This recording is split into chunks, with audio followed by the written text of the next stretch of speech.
Un grand bonjour à toutes et à tous et merci d'être avec nous sur la chaîne Tech & Co, vous le savez, sur les box opérateurs mais aussi depuis peu sur Molotov, sur YouTube aussi et puis sur la plateforme Tech & Co. Bienvenue à l'approche des fêtes de fin d'année, vous le savez, on passe en mode Labo Weeks avec un maximum de conseils pour vous aider à bien choisir votre produit high-tech, alors que ce soit du smartphone, de la télé, de l'audio et aussi du PC gaming. Un vaste monde passionnant et pour en parler, je vous présente tout de suite nos deux invités et je vous rappelle bien évidemment que au-delà de ces programmes qu'on vous propose, le tour de la question, vous retrouverez un maximum de vidéos réalisées par la rédaction de la chaîne Tech & Co, mais aussi par le Labo Fnac, avec notamment des vrais ou faux. Donc je vous invite à aller notamment sur la chaîne YouTube et sur la plateforme Tech & Co pour retrouver tout ça. Merci d'être là, bienvenue à vous tous et à vous tous. On se concentre tout de suite sur le jeu et les PC gamers.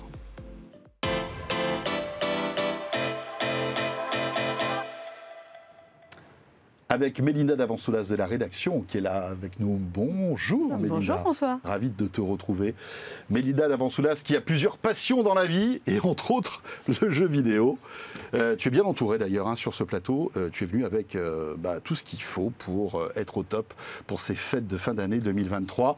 Et on accueille aussi sur ce plateau Ambroise Kullmans. Bonjour Ambroise. Bonjour, chef de produit Lenovo France, puisque Lenovo est un acteur majeur dans le monde du PC et notamment du gaming.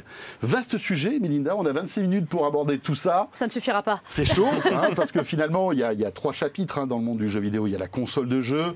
On va peut-être y aller assez vite parce qu'on sait aujourd'hui l'état de l'art, console portable avec la Switch, PlayStation 5, Xbox. Voilà, les Xbox Series, les consoles qui sont maintenant implantées depuis 3 ans. On attend même les générations les milieux de génération, les nouvelles consoles. Ça, ce sera plutôt pour l'année prochaine, ce sera pour les prochains tours de la question 2024. On risque d'avoir des nouveautés là ? Théoriquement, on arrive, Switch. c'est 7 ans, on compte une génération de consoles. Là, elles sont toutes lancées depuis... Alors, la Switch 2017, donc c'est encore... elle arrive normalement en fin de vie, donc on attend une nouvelle. Mais pour les autres, il y a eu beaucoup de rumeurs. Les nouvelles versions, on sait qu'il y a une nouvelle PlayStation 5 qui arrive, qui est un petit peu plus petite. Oui. Pas beaucoup, mais surtout... Bon, ça ne changera pas grand-chose finalement. Eh bien si, figure-toi, avec le lecteur, le fameux lecteur de jeu sur le côté, qu'on peut choisir d'avoir ou ne pas avoir, mais surtout qui est juste maintenant un élément qui s'ajoute. Donc, tu parles de la nouvelle PS5, le lecteur de Blu-ray en fait. Voilà, exactement. Ça, le lecteur Blu-ray sur la nouvelle version qui arrivera là pour les fêtes de fin d'année. Eh bien, on choisit un modèle avec ou sans, mais cette fois par rapport à la première. Tu peux rajouter une option si tu changes d'avis en fait. Et voilà, si finalement on avait pris 100 et puis on se dit c'est quand même dommage, j'ai plein de jeux qui me restent, eh bien on pourra choisir. Évidemment, ce ne sera pas très bénéfique pour le porte-monnaie, mais de le rajouter après coup. Donc ça, c'est la petite nouveauté. Mais on attend toujours une PS5 Pro, une nouvelle Xbox Series qui est censée être normalement ronde. Mais ça, on en reparlera l'année prochaine. Voilà, donc on a pas mal de choses à raconter là-dessus. Et puis après, il y a le PC gaming, on va se concentrer là-dessus. Et un nouveau segment qui est en train d'arriver, qui est assez intéressant, c'est en fait un PC portable qui tourne sous Windows 11, qui a toutes les capacités, les spécificités d'un PC gamer, sauf qu'il tient, j'allais dire, dans la main. Alors, il faut avoir une grande main, mais en tout cas... On va regarder, il faut avoir des sérieuses mains quand même. Non, mais c'est intéressant parce que... C'est un nouveau segment, tu as tout à fait raison. Il y a pas mal de constructeurs qui s'y mettent. Voilà, alors c'est Steam, enfin c'est Valve avec son Steam Deck qui a initié le mouvement. Il y a 1 an ou 2, je ne sais plus à combien on en est, qui a remis sur le marché et sur le devant de la scène les consoles qui étaient vouées aux joueurs PC. Parce que c'est vrai qu'on parle de la Switch, alors la Switch c'est formidable, mais ça reste des jeux Nintendo de consoles de salon qu'on peut mettre dessus, qu'on trouve sur d'autres consoles. Mais les joueurs PC, eux, en fait, à part se trimballer avec leur PC portable, ils n'avaient pas de moyen de jouer de manière facile, sans connexion, à distance. Est arrivé donc un segment de consoles portables, comme tu dis, sous Windows 11, maintenant, ça c'est la grosse nouveauté. Il est très vaste. Là, on a le Lenovo Legion Go ou le ROG Ally d'Asus qui sont des modèles vraiment sur le haut du panier. On a d'autres déclinaisons avec simplement des manettes qu'on peut rajouter sur son smartphone ou là, comme chez Razer, sur une tablette Android. La version Logitech G Cloud qui est en fait une version pour jouer vraiment en cloud gaming. Donc là, ça nécessite d'avoir une connexion quand même. Ça veut dire que si tu n'as pas de connexion, ça ne sert pas à grand-chose. Tu peux stocker un peu, mais ce n'est pas son but. Son but, c'est vraiment le cloud gaming, c'est vraiment pour jouer. Alors, c'est un peu bizarre de dire ça de nos jours, parce qu'on parle beaucoup de cloud gaming, de connexion, de jouer en 5G. Tout le monde n'a pas la connexion, aussi le débit nécessaire. Ça, c'est un peu les limites de cette console. Mais voilà, il y a un segment de mobilité qui est né. qui pousse aussi les marques à très vite avancer sur des processeurs importants. Là, on a de l'AMD Ryzen Z1 Extreme sur les 2 modèles. On est vraiment sur un équivalent, je ne me trompe pas à dire ça, de PC gaming vraiment de bonne facture pour faire tourner les jeux. On peut s'en servir en tant que PC sans aucun souci. Voilà. Ambroise, et on voit qu'il y a une appétence sur ce nouveau type de produit finalement, parce que c'est nouveau. Hein. Exactement. Et on voit que le monde du gaming, du PC gamer, essaie petit à petit de se rapprocher du monde console avec quelque chose de transportable et de facilement utilisable dans le train, dans l'avion, etc., etc. C'est une évolution des technologies au fur et à mesure des années. C'est qu'on va aujourd'hui des processeurs qui vont gérer de mieux en mieux la partie graphique, donc la partie GPU, et donc pouvoir nous permettre de jouer à des jeux de plus en plus haut de gamme. C'est-à-dire qu'avant, il y a encore quelques années, on n'arrivait pas à avoir une telle concentration de puissance sur ce genre de petit appareil, en fait. En fait, il y a plein de choses à l'intérieur. C'est-à-dire qu'on a de la batterie, il faut mettre un écran, de bonne qualité. C'est-à-dire qu'aujourd'hui, si vous venez de l'univers du PC et que vous voulez jouer sur un petit device, forcément, les gens ont l'impression que c'est pas possible. En fait, c'est tout à fait possible. Toute cette génération-là va le permettre. Et effectivement, la Legion Go, aujourd'hui, elle est sortie du coup la semaine dernière, donc le 31 octobre, et va permettre tout à fait de jouer sans aucun souci à la grande majorité des jeux qui existent. En plus, c'est un produit hybride, hein, Mélinda, parce que, évidemment, c'est un peu comme la Switch. Hein. Alors, pour le coup, on a les manettes qui sont là, mais on peut les enlever, ça devient un petit écran. On peut jouer avec des manettes tranquilles, posées. Bluetooth, ouais. Ça se branche sur une télé, j'imagine aussi. Exactement. En fait, il y a 2 ports type C qui permettent effectivement de déporter l'image sur un PC. Du coup, d'avoir les 2 manettes dans son canapé, de jouer tranquillement, ou même avoir l'entre-deux, le poser sur la table basse et jouer directement dans le canapé. C'est plutôt comme ça que moi je l'utilise personnellement. Donc oui, effectivement, c'est ce qui permet de différencier un peu ce produit-là, donc la Legion Go, du reste du marché aujourd'hui, c'est ces manettes détachables. C'est ce que j'allais dire. Aujourd'hui, ce marché est devenu tellement dense, parce que là, on parle des têtes d'affiche, mais il y a énormément de fabricants chinois aussi qui sont arrivés. Ayaneo, qui a une gamme absolument hallucinante. Donc, comment se démarquer sur un marché qui est en plein essor? Alors, c'est vrai que pour le coup, vous êtes à l'effort. Il y a une grosse inspiration Switch. Dans le côté hybride et surtout modulable, oui. Il y a un on pied. enlève les manettes, qui se glissent comme une Switch en fait. Exactement, on peut les retirer. Il y a un pied pour tenir l'écran, parce que c'est quand même un écran qui fait 8,8 pouces. Hein. Il est très grand. Il est très très grand. Pour jouer, c'est un vrai confort. Ça, moi, je l'ai testé, c'est un vrai confort pour jouer. Il y a le côté, alors j'aime bien, ça je vous le dis, le côté de la souris. Oui, on ne le voit pas, alors je ne sais pas si on le voit à l'image là, mais on peut retirer une manette, la mettre sur ce petit socle qui n'a l'air de rien. Qui n'a l'air de rien, voilà. Il faut lui expliquer qu'elle va passer en mode souris. Et là, on peut jouer ou en effet travailler, parce que ça reste des objets sous Windows 11. Donc on peut travailler. Alors, on peut se divertir aussi. Je peux balancer Netflix. Évidemment. Je peux mettre, aucun souci. Ben oui, c'est un PC. C'est un PC. Tu le connectes à ta télé et tu es sur un écran plus grand. Alors honnêtement, moi, pour tous les modèles que j'ai essayés qui me proposent du Windows 11, je n'ai absolument pas fait de productivité avec. Au mieux, j'ai regardé des vidéos, mais je n'ai pas regardé mes dossiers. J'ai rien fait de tout ça. Du Word là-dessus, c'est pas évident. C'est une possibilité, mais c'est pas pour ça qu'on l'achète. nécessite du coup un dock. Si vous voulez vraiment l'utiliser de manière productive, moi je conseille fortement un clavier, une souris et un dock. Il faut connecter tout ça. Mais ça. Ambroise, est-ce que ça se substitue à 100% à un PC? C'est-à-dire que demain, j'achète ça, on parlera du prix tout à l'heure, hein, j'imagine que c'est pas donné. Hein. Est-ce qu'il y a un dock qui existe qui puisse me permettre, par exemple, de le poser? Et là, paf, je me retrouve avec un environnement Windows normal sur un grand écran, avec un clavier, une souris, et bosser comme si j'avais un vrai PC, quoi. C'est tout à fait faisable, dans le sens où, comme il y a 2 ports type C, vous allez à tout moment pouvoir le brancher en haut ou en bas à un dock, et un dock avec du HDMI, avec vos ports USB, etc. Donc vous pouvez en fait juste trimballer cette partie-là, si vous le souhaitez, entre le boulot et la maison, et dans les transports, vous pouvez jouer avec. D'accord, et j'arrive au bureau, je le connecte en USB-C sur un grand écran, et d'un coup, paf, je me retrouve avec un vrai PC. L'avantage, par exemple, de Lenovo par rapport à ce modèle de Roguelike qui est le même, c'est, moi, je trouve vraiment le double port USB-C quand on est dans cette configuration-là. Pour le reste, c'est pareil, parce que les limites de ces consoles restent l'autonomie. L'autonomie, elle est pas... c'est comme la Switch. La Switch, quand on part jouer avec, on est extrêmement limité en autonomie. Là, on a quand même des produits qui sont quand même costauds en performance. Donc forcément, l'autonomie, à un moment, elle est limitée. On est à 1h30, 2 heures. Donc tu ne vas pas travailler longtemps, si tu veux, et que tu n'es pas branché. Donc là, le fait d'avoir les 2 ports, j'avoue que c'était bien vu. On peut tenir un peu plus que oui, en mode travail. 2 heures, oui, parce qu'on ne va pas solliciter toute la puissance graphique. On limite, mais bon, l'autonomie n'est pas... C'est quoi l'autonomie de ce type de produit?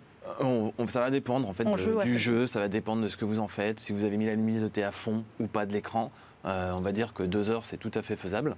On peut pousser plus loin en fonction de l'utilisation, mais on peut faire aussi un peu moins si vous mettez un jeu très gourmand dessus. Voilà, on limite les performances. Alors, là, on parle du modèle Lenovo, mais tu le disais tout à l'heure, Mélinda, la concurrence est en train de se structurer là-dessus. Hein.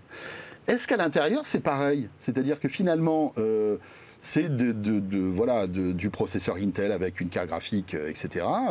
J'aurai les mêmes performances entre ce Lenovo ou celui d'Asus? Globalement, c'est la même chose. Lenovo, c'est le petit dernier, c'est le petit nouveau. Ouais. C'est celui qui vient d'arriver sur le marché, donc c'est celui sur lequel on a le moins de recul. Il y a des petites différences aujourd'hui qui peuvent se faire. Effectivement, on a une architecture commune qui est le AMD Zen1 Extreme. Qu'est-ce qui se fait de mieux, faut le dire. Intel est hors jeu, là, c'est le cas de dire? Pour le moment, ils sont pas. Ils n'ont pas de structure mobile, en fait. C'est fou, hein, quand même, hein, parce que voilà, AMD a senti quand même ils ont une architecture de processeur qui leur permet de bien mieux s'adapter à de la miniaturiser. En fait, c'est tout bête, c'est de la miniaturisation. Tout en ayant de la puissance graphique pour ne pas décevoir les gamers. Parce qu'il faut savoir aussi qu'il faut gérer, on ne l'a pas dit, mais il faut gérer aussi la chaleur sur ces produits comme ça. Parce que quand on met beaucoup de puissance, c'est bien, mais si ça vous brûle les mains au bout de 20 minutes, vous n'avez plus envie de jouer.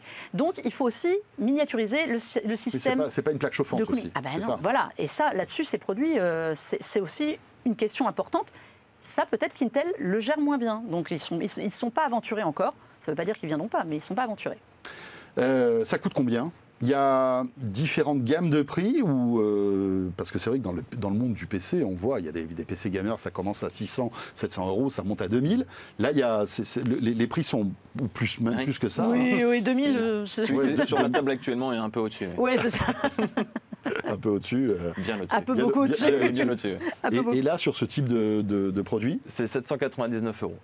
Il n'y a pas d'option. On n'a pas lancé de différentes versions aujourd'hui tout court, je crois, chez Lenovo. Voilà, ça va être 16 Go de RAM, 512 de stockage. Je peux rajouter du stockage avec une carte SD, des choses comme ça? Il y a une carte SD sur ce modèle-là, effectivement, vous pouvez le faire. Vous pouvez aussi changer le SSD directement à l'intérieur si vous le souhaitez. Vous pouvez les racheter parce que c'est du M2, donc c'est plutôt standard. C'est un petit M2, ce n'est pas les longues barrettes. Donc oui, c'est tout à fait possible. C'est un peu les seuls éléments qu'on va pouvoir changer sur ce type de device. Parce qu'effectivement, le reste, pour avoir un form factor compact, tout est soudé. Est-ce qu'il y a de la connectivité 4G, 5G sur ce type d'appareil? Non. Pas encore. C'est bizarre parce que c'est un peu le paradoxe. Vous vantez les mérites de la mobilité, etc. Et finalement, il faut que je m'accroche à un réseau Wi-Fi pour pouvoir être connecté finalement. Alors que finalement, il y a plein de PC aujourd'hui où on peut rajouter une eSIM 4G ou 5G. Alors c'est tout l'intérêt de ce type de device aussi, c'est de pouvoir stocker les jeux et de les faire tourner en local. Donc on n'est pas obligé d'être connecté, sauf si je veux jouer en réseau, quoi. Évidemment. Bon là, le réseau, c'est raté. Je dirais que le jeu en réseau, de manière générale, en 5G, c'est dur, parce que celui qui a des micro-déconnexions, ça complexifie un peu les choses. Mais je dirais, non, voilà, l'idée, c'est de jouer, en fait, dans le TGV, de manière comme si vous jouiez sur votre PC. C'est ça, un peu, le concept. Tu as testé, alors ça fait un moment que tu testes ce type d'appareil. Ouais. C'est une petite révolution dans le monde du gaming ou pas, à ton avis? Alors, moi, je trouve que pas dans le monde du gaming, dans l'approche qu'on en a. En gros, voilà, quand on jouait sur un bon PC gaming, c'est quand même des machines qui sont imposantes. On dit jouer dans le train ou dans l'avion. Voilà, là, on a un super produit. Faut pas avoir trop de voisins encombrants, quoi, envahissants. Donc là-dessus, par rapport à il y a 7-8 ans, on était sur des 17 pouces qui étaient mouse. Donc là-dessus, c'est génial. Par exemple, pour quelqu'un comme moi qui a un peu délaissé le jeu PC depuis quelques années parce que j'avais plus une machine qui était suffisamment puissante pour la gourmandise des jeux aujourd'hui, j'ai repris du plaisir à rejouer sur PC, en fait, en mobilité. Avec ce type d'appareil. Parce que ça m'a redonné envie même de relancer des vieux jeux que j'avais. J'ai découvert sur mes vieilles bibliothèques Steam et compagnie Epic que j'avais des vieux jeux. Mais voilà, ça redonne en fait autre chose. Quand on est un hardcore gamer qui a l'habitude de jouer sur colonne, par exemple, ça va être du ludique, ça va pas... Mais parce qu'on n'aura pas les mêmes performances. Quelles sont les limites aujourd'hui technologiques de ce type d'appareil? On peut faire tourner des jeux en 1080p, à 60 images secondes. Alors, ça va dépendre du jeu. Ça va dépendre du jeu. Un Cyberpunk tourne sans aucun souci, mais vous n'allez pas le mettre à fond, comme sur ce PC-là, par exemple. D'accord. Il faut faire des choix. On a des choix de taille d'écran déjà. On n'est pas obligé de se mettre en 4K. Oui, ça sert à rien. On a un écran qui, du coup, va gérer quand même l'équivalent d'un 2K. Mais en 1080p, on sera bien. Enfin, c'est la bonne. On peut faire tourner à peu près n'importe quoi. Ouais. J'ai pas d'exemple, à part quelques jeux qui sont sortis ultra récemment, mais même sur des grosses machines, c'est pas fou. Je pense qu'on peut jouer à peu près tout. C'est quoi le jeu qui fait tirer la langue, ce type d'appareil? City Skyline, qui était un peu dur, mais même sur les très gros PC. Des Starfield ou des Cyberpunk, ça pousse un peu quand même. Cyberpunk, il y a un Flight Simulator, qui tourne bien. Un Flight Simulator là-dessus, ça tourne sans problème? Ça tourne, ouais. Il faut faire des concessions graphiques, etc. Un petit peu, mais sinon, pas de souci. C'est intéressant. Alors, vous êtes venu avec un appareil, je ne sais pas si c'est accessoire ou qui peut vivre sa vie tout seul. C'est une paire de lunettes. Alors, c'est un accessoire, mais qui vit clairement sa vie toute seule, parce que la Legion Go ne nécessite pas forcément les lunettes. Donc là, vous parlez des lunettes, on est d'accord? Oui, des lunettes, oui. Et du coup, effectivement, l'idée, c'est d'avoir la possibilité, si on le souhaite, d'avoir un écran déporté, un second écran, où on duplique le premier écran au travers des Legion Glasses. Les Legion Glasses, en gros, ça va être du type C DisplayPort. On peut les voir, on peut les toucher, voir un peu ça. Parce que je sais que Mélinda attend ça avec impatience pour pouvoir les tester. Moi, j'aime bien. C'est un peu lourd quand même, votre truc. C'est un peu lourd parce qu'il y a deux petits écrans dedans en Full HD. Ah ouais. C'est du micro LED, il me semble. Donc, à l'arrière, on voit que, bien évidemment, c'est du lourd. Voilà, ça rigole pas. Après, ça reste c'est pas très sans fil, visiblement. Visiblement, c'est pas sans fil. Encore. Donc ça se branche en USB-C. Exactement. Sur quoi? Sur un PC? Non, vous pouvez le tester sur votre PC. Je pense que ça devrait fonctionner. Donc c'est du type C. Et sur un smartphone aussi? Ça fonctionne sur tous les smartphones qui ont. Donc c'est un écran déporté, c'est tout. C'est ça. Voilà. Ah oui. Avec du son. Mais ça te permet de jouer dans de meilleures conditions. Exactement. Ou de travailler dans de meilleures conditions. Donc en gros, j'ai mon smartphone, je me connecte en USB-C. Je lance Netflix, je lance... Ou tu lances un jeu. Je vais me retrouver avec... Alors, qu'est-ce que je vais voir, en fait, quand je chose ça? Vous allez voir votre écran. Il faut considérer que c'est vraiment comme un second écran. Donc, vous allez voir votre écran. C'est moi qui teste. Et du coup, effectivement, vous avez le son directement dans les oreilles. Voilà. D'accord. Et donc là, je verrai quoi? Ça va me simuler comme un écran d'une salle de cinéma? C'est ça. Ça vous donne vraiment l'impression d'avoir un beaucoup plus grand écran face à vous. Avec une qualité correcte? Très bonne qualité. Moi, je les ai testés aussi. Et en termes de confort, enfin, je veux dire, parce que c'est un peu lourd, hein, on va pas avoir le nez déformé non, ça se règle quand même. Tu peux ajuster normalement. Ouais. Non, mais après, on n'est pas, soyons honnêtes, on n'est pas encore au confort optimal qui arrivera sans doute d'ici 1 an ou 2 dans ces produits. Enfin, il y a quand même de la techno, il y a quand même de la techno dedans. Ça a un poids. C'est pas. On aimerait bien que ce soit léger, mais pas encore. Mais en revanche, c'est un confort. Ça reste confortable. Mais il y a quelque chose qui est intéressant de l'associer au Legion Go. Alors moi, je l'ai testé sur un PC. C'est qu'aujourd'hui, le marché, que ce soit le marché du PC, tout ça, on cherche à se différencier aussi parce qu'on arrive avec des produits qui sont hyper quali.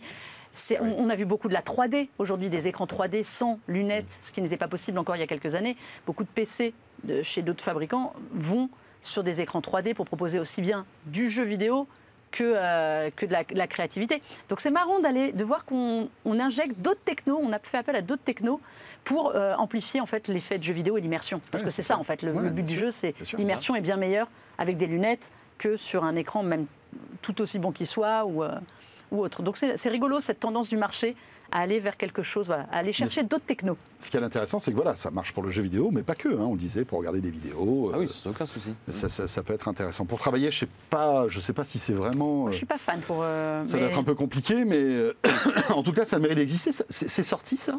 C'est pas encore sorti. Ça va arriver sous peu. On a le prix déjà ou pas? Il me semble que c'est 499 €. Ok, voilà. D'accord. Mais comme c'est pas sorti, je ne peux pas vous le confirmer à 100%. Il y a du son aussi, ou est-ce qu'il faut coupler ça avec des petits écouteurs? Non, il y a 2 écouteurs directement dans les broches. Dans les broches, d'accord. Intéressant, pourquoi pas. Alors voilà, pour ce nouveau segment de ces petits ordinateurs console de jeu sous Windows en quelque sorte, parce que c'est vrai que c'est top, tu installes Steam là-dessus, tu te retrouves avec toute la richesse de... Tes 15 ans de jeu que tu as acheté. Incroyable. Mais si on veut monter en puissance... Et en prix. Et en prix. Soyons honnêtes, et en prix. Et en prix, alors là, on se retrouve avec un choix qui est énorme. On va parler de Novo, mais HP, Asus, Acer, effectivement, plein de modèles. C'est ce qu'on disait. Et on mettra bien plus que les 800 € de ces consoles portables-là. Aujourd'hui, quand on veut un très bon PC gaming, on le disait, il y a quand même quelques exigences à avoir que ce soit sur les processeurs, sur la RAM, sur la qualité de la dalle aussi. Aujourd'hui, on monte, je ne sais plus à combien, en taux de rafraîchissement du mat. Il y a quand même des éléments qui sont importants. Donc, le budget moyen a aussi, même si on peut jouer avec des bons PC, tous les fabricants ont une gamme phare, une gamme un peu intermédiaire et aujourd'hui une gamme intermédiaire entrée pour permettre à tout le monde de jouer. Donc c'est quoi, 1 500 €, un bon ticket d'entrée? Non, on peut descendre plus bas. On peut démarrer. En jouant bien, sur des jeux exigeants, pas juste... Je dirais que sur des jeux exigeants, aux alentours de 999 €. On arrive à avoir des... Mais c'est cool, parce que là aussi, il y a eu un effort. Enfin, on voit que les prix ont baissé. Un PC gamer à 1000 balles, c'était inenvisageable il y a encore quelques années. On voit qu'avec les nouvelles, je pense qu'avec les nouveaux partis pris technologiques qu'on peut avoir à l'intérieur, etc., on se retrouve, et puis aussi le combat AMD Intel, on se retrouve avec des trucs qui, déjà pour 1000 balles, peuvent être une belle, une belle proposition pour un gamer débutant. Alors après, c'est vrai que si on est hardcore gamer, hyper top, on va plutôt se tourner là-dessus. Et on est à quel prix là? On va être aux alentours de 6 000 €. 6 000 €. Bon, là tu es sur de la Rolls quand même. On est sur notre on est sur de la Rolls. Mais à 6 000 €, qu'est-ce qu'on a là? On a l'état de l'art dans le monde. Globalement, on ne peut pas faire mieux. C'est qu'on est sur du i9, on est sur une 4090 en termes de carte graphique. Intel i9. Dernière génération, qui est le top. Moi, je crois qu'on s'arrêtait au i7, mais non, les gars. Non, i9 maintenant. Wouh! Voilà, c'est une version boostée du i9. D'accord. On va avoir du coup un écran mini LED, donc un écran de très haut de gamme. On va avoir un très bon clavier et on va avoir une particularité sur ce châssis-là qui a un refroidissement spécifique. C'est la grande problématique de manière générale des PC gamers, c'est de refroidir un châssis et d'avoir une dissipation thermique de qualité. Et là, vous avez mis une clim à l'intérieur. Et là, clairement, on est quasiment sur une clim. Ils ont installé une petite climatisation. Voilà. En fait, non, on va avoir un petit water cooling à l'intérieur qui va refroidir la VRAM, qui est en fait la RAM de la carte graphique. D'accord. Et donc, il y a quoi? Il y a du liquide qui va passer entre les puces, je schématise. Pour refroidir. Ça se met en marche à un certain degré, une fois que la machine est trop chaude. Ouais. Et donc, ça va aider le produit à redescendre en température pour éviter, en fait... Mais 6 000 €, franchement, Ambroise, en toute sincérité, vous en vendez beaucoup? Ça reste des marchés niches. Vous vous doutez bien que le 999 se vend mieux. Non, mais on rigole, mais moi j'ai testé chez la concurrence le ROG Strixcar 16 qui boxe un peu dans cette catégorie. La différence. Oui, chaque marque a son équivalent. Oui, évidemment, c'est ce que je te disais. Il y a de l'entrée de gamme abordable, comme on a dit, autour des 1 000 € pour les joueurs PC. Alors, je ne vais pas dire du dimanche parce que c'est pas très simple, mais plus occasionnel. Oui, là, on va commencer à taper du VR e-sport, des gens qui sont vraiment qui ont une activité beaucoup plus intensive et beaucoup plus premium. On est à 4 000, de 4 000 à 6 000, 3 000, allez, 3 500 à 6 000. Et ça se joue sur des détails, le système de water cooling, clavier, c'est des petits trucs. Toutes ces technologies-là, en fait, elles descendent et un jour, ça fait un PC à 999 €. Aujourd'hui, c'est notre recherche et développement. C'est pour dire voilà de quoi on est capable. C'est pour les gens aujourd'hui qui ont des budgets un peu illimités ou des gens qui sont des ultra fans. Qui ont des exigences. Voilà, ou effectivement des grandes exigences. Donc c'est ça, ça redescend doucement. Oui, sur bien les sûr. autres gammes. C'est logique, ça a toujours été comme ça dans la tech. Ambroise, quels sont les conseils que vous pourriez nous donner à tous ceux qui nous regardent ou qui nous écoutent, qui ont un budget, on va dire, pas illimité, mais qui ont envie de se faire plaisir en matière de PC et de PC gamer? Quelles sont les exigences technologiques minimales aujourd'hui? Alors, faut toujours imaginer quel type de châssis on veut, donc quel type de produit on va vouloir. Est-ce qu'on est OK pour partir sur des produits plus premium, type du métal et des choses comme ça? Donc vous allez monter directement dans les produits plus haut de gamme. Chez nous, ça va être une gamme qui s'appelle Légion. Ou vous acceptez de travailler, de jouer sur des produits qui sont plus entrée de gamme, milieu de gamme. Oui. Donc on va être sur une gamme qui s'appelle Lock ou IdeaPad Gaming. L'idée aujourd'hui, c'est de se dire qu'est-ce que j'ai comme budget. Ça va être vraiment le principal limiteur. C'est comme pour une voiture, aujourd'hui, il faut faire un choix. On dit, bon voilà, je peux mettre 1 200 € dans un produit. Donc, par exemple, un produit à 1 200 €, qu'est-ce qu'on va avoir comme exigence? Donc, on va avoir un processeur tout d'abord. Qu'est-ce qu'on choisit comme processeur? Donc, c'est ce que du Intel ou du AMD. Aujourd'hui, il n'y a pas une grande différence. On va plutôt faire un choix. Est-ce qu'on veut du i5, du i7 ou du i9 ou du R5, R7, R9? Donc un choix en termes de montée en gamme. Et on va surtout s'attarder sur la partie graphique. Quelle carte graphique on a dans le 16 Go de RAM minimum, on est d'accord, pour le jeu vidéo. Pour du jeu vidéo confortable, oui. Ok, ça c'est important. Voilà. La grande majorité des PC, en tout cas chez Lenovo, vont vous permettre de rajouter une barrette. En plus, Voilà. d'accord. Donc vous pouvez l'acheter à 8 Go dans un premier temps et vous dire, bon, peut-être que l'année prochaine, je passerai à 16. m'achèterai une barrette de 8 C'est tout à fait gigas. faisable. Ok. Donc voilà, c'est à envisager si jamais effectivement vous êtes sur un budget réduit. Je dirais que voilà. Ensuite, vous choisissez la carte graphique, le niveau de graphisme que vous souhaitez. On va dire qu'aujourd'hui, le mainstream, c'est la 4060.